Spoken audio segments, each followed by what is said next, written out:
America तक में आज महाराजा बिजलीवीर राजपासी का जन्मदिन बड़े धूमधाम से मनाया जाता है। जब किसी महान पुरुष का हम जन्मदिन मनाते हैं तो उससे कुछ प्रेरणा लेते हैं और वो कुछ प्रेरणा हमको देता है। उसने अपने जीवन काल में क्या क्या किया है, उसने कौन सी कुर्बानी दी है समाज के लिए, देश के लिए, कौम के लिए, उसके बारे में हम बताते हैं। तो आज अवसर है, आज ये मौका है कि महाराजा बिजलीवीर के बारे में आपको विस्तार पूर्वक बताया जाए। वो बैनर में लिखा है महाराजा बिजलीवीर राजपासी। ये राजपासी, अब तो लोग राजपासी लिखने लगे, हजारों लाखों लोग, कौशाम्बी में सैकड़ों लोग लिखने लगे। नए लोग ये समझते थे कि लाखन सिंह राजपासी का नाम है राजपासी, बस इतने समझते थे। लेकिन वो मेरी जाति का नाम है। किसी जाति को, किसी व्यक्ति का नाम लेने के पहले उसको सम्मान देना जरूरी है और सम्मान के रूप में महाराजा बिजलीवीर के नाम आगे राजपासी शब्द लगाया गया है। ये राजपासी शब्द कब से चला है इसके बारे में नहीं जानकारी आपको। हमने जो इतिहास लिखा है उसमें हमने सब पूरा विवरण दे दिया है। लेकिन आपको पासी लिखने में शर्म आती है तो राजपासी क्यों लिखोगे? नहीं लिखते हो तुम, अपने इतिहास का पूरा मान सम्मान नहीं करते हो आप।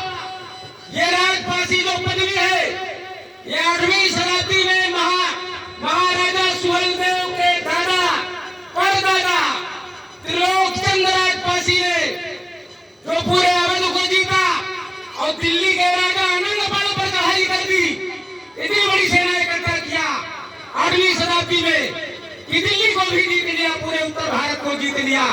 और जीतने के बाद पूरे देश के पासी राजाओं को बुलाया था 8वीं शताब्दी में महाराजा सुहेलदेव के परदादा त्रिलोकचंद राजपासी ने, और इकट्ठा करके कहा था कि आज से हमारी सरकारी पदवी पासी के बजाय राजपासी होगी।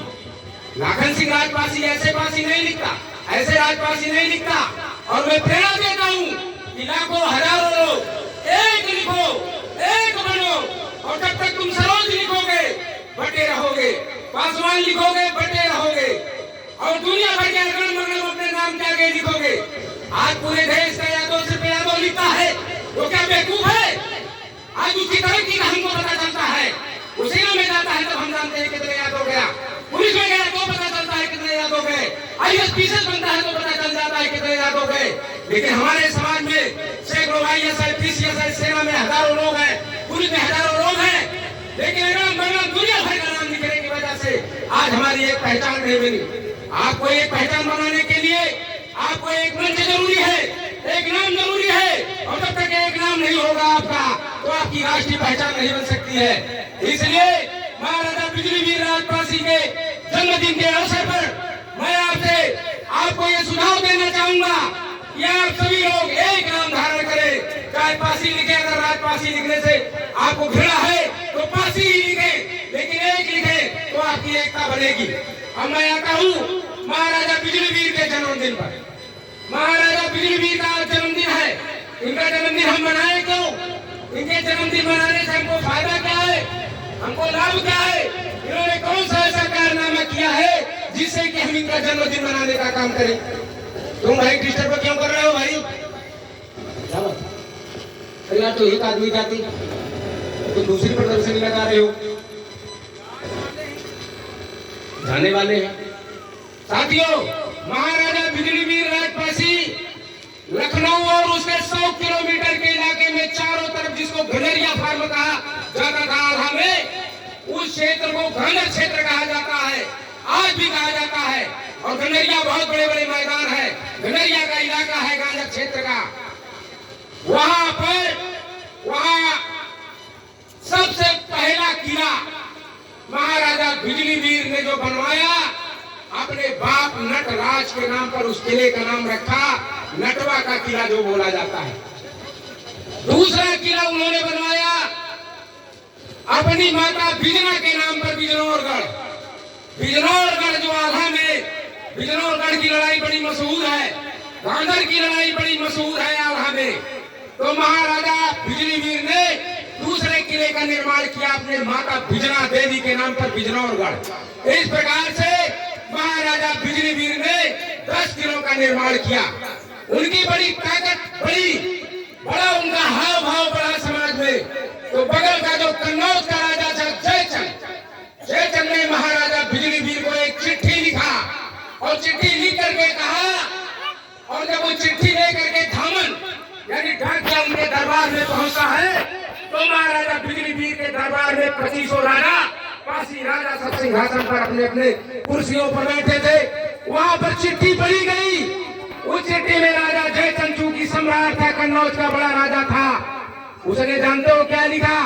उसने कहा, राजा बिजलीवीर, आपको कई बरस हो गए हैं, 12 किलों का निर्माण आपने कर लिया है और मनमाना राज कर रहे हो। आपने आज तक हमको टैक्स के रूप में, कर के रूप में एक पैसा नहीं दिया और 10 साल से ज्यादा समय हो गया, आप हमको नमस्कार करने और सलाम करने भी नहीं आए हमारे दरबार में। ये चिट्ठी जब पढ़ी तो पासी जितने राजा थे वो जानते हो, अभी देश राज गा रहे थे ना, कि अंगारा बरसता है उनके आंखों से, अंगारा बरसा।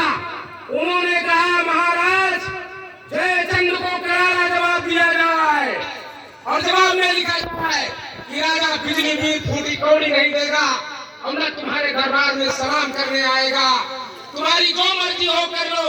और एक चिट्ठी लिख करके भेज दिया। राजा जयचंद ने अपने लड़के लाखन के नेतृत्व में, मेरा ही नाम था जयचंद के लड़के का नाम, और लखनऊ के निर्माता महाराजा लाखन तो पहले हो चुके थे। लाखन के नेतृत्व में हजारों की फौज भेजा, बड़ा भयंकर युद्ध हुआ। लाखन बुरी तरीके से घायल हुए, कन्नौज भाग गए। ये लड़ाई लड़ते लड़ते इसी तरह से जयचंद कराते कराते 9 बरस बीत गए और महाराजा बिजलीवीर हर लड़ाई जीतते गए।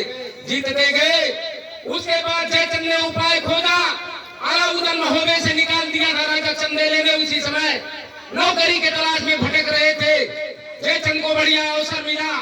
जयचंद ने उनको बुलाया कि आ जाओ, गांजर विजय करना है और गांजर को लूट लो, बर्बाद कर दो, तहस नहस कर दो, और जितना लूटोगे सोना चांदी जवाहरात हीरा मोती, राजा बिजली को कैद करके मेरे सामने लाओ और मैं गांजर की लूट माफ कर देता हूँ।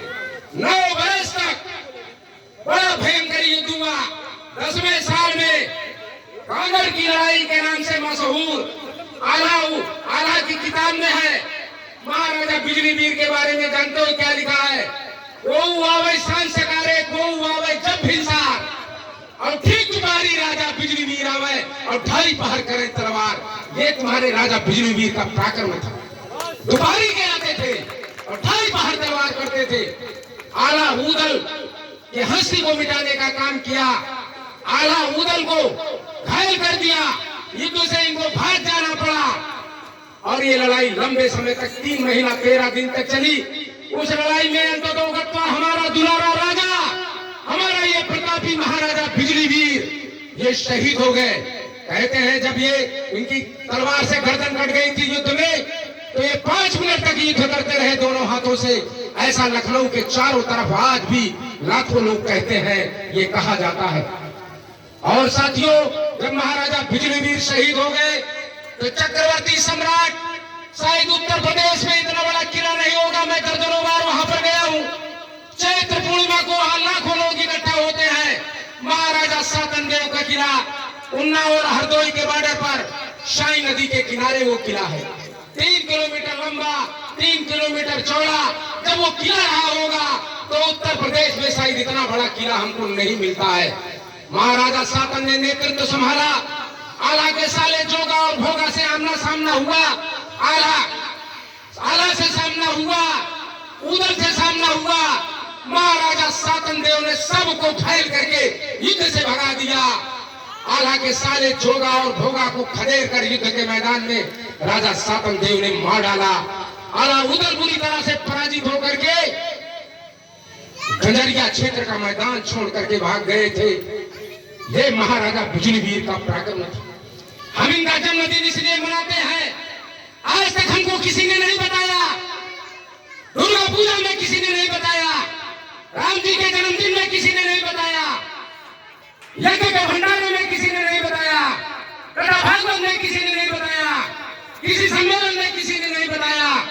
कि तुम्हारे राजा महाराजा बिजलीवीर थे जो 12 किले के राजा थे। कभी किसी ने बताया? क्यों बताएगा?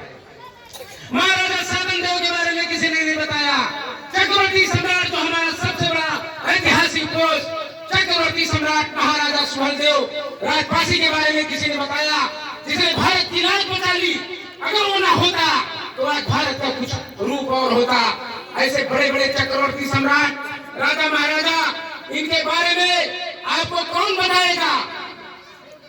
आज इस क्षेत्र में आज कई वर्षों से ये राजेश पासी जो हमारा ही शिष्य है, हमें गर्व है अपने शिष्यों पर। वो राजनीति ही करते हो, इसको हमको लेना देना नहीं है, लेकिन समाज का काम किसी न किसी पार्टी में रह करके जो अपने समाज को जमीन से पकड़ करके चलता है, वो समाज का सच्चा नेता होता है।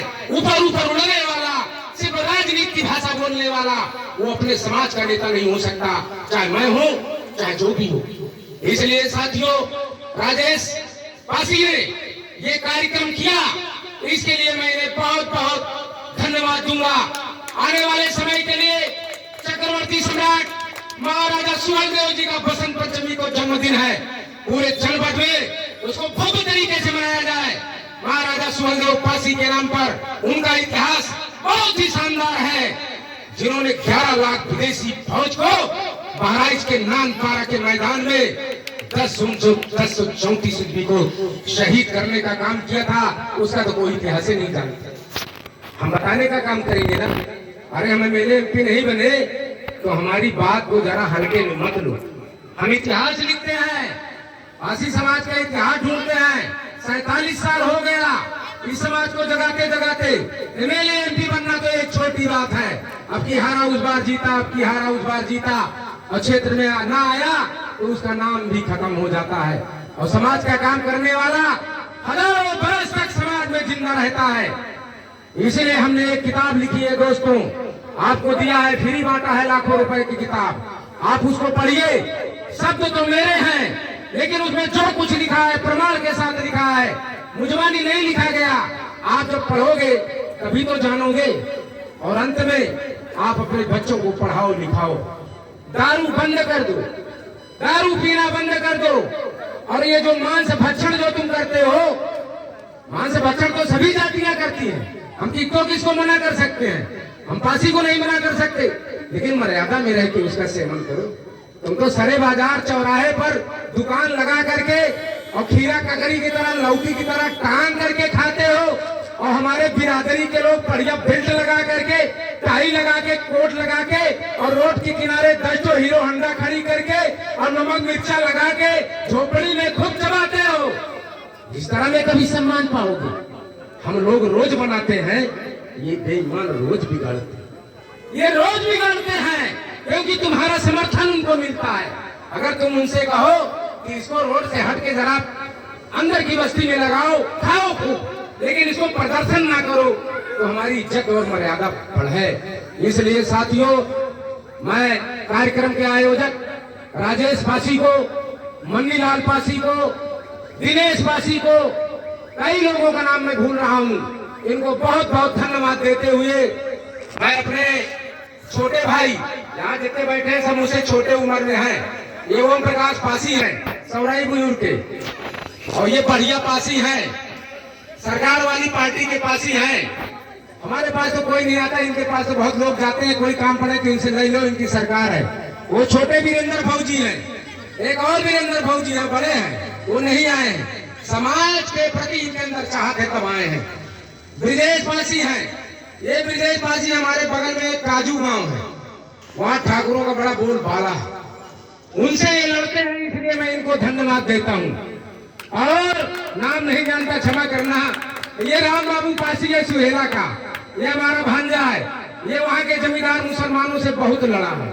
और देशराज पटारिया है, वो बलराम पासी है टिकरी के, वो अपने गांव में भी मान सम्मान के लिए लड़ा है। ये बहादुर लोग हैं, ये जिंदा देवता है। इनको कमजोर मत समझो, ये समाज के देवता लोग हैं, समाज के दुख सुख में जाने वाले लोग हैं। अपनी कमाई का पैसा खर्चा करके समाज का सम्मेलन कराने वाले लोग हैं। इनको सबको सम्मान दो, इनको इज्जत दो, और ये जो शिक्षा दे, इनकी शिक्षा मानो। हम तो आज हैं, कल हम रहेंगे वहां ललितपुर में, परसों रहेंगे झांसी में, फिर लखनऊ में, फिर गाजियाबाद में, फिर बलिया देवरिया में। हमने जो काम का बीड़ा कौशाम्बी से उठाया 27 साल पहले, इसी काम को हम पूरे यूपी में, पूरे देश में करते हैं, इसलिए आपसे कम मिल पाते हैं। इसके लिए क्षमा करना। इन्हीं शब्दों के साथ जय महाराजा बिजली वीर की, नमो बुद्धाय, जय भारत, धन्यवाद।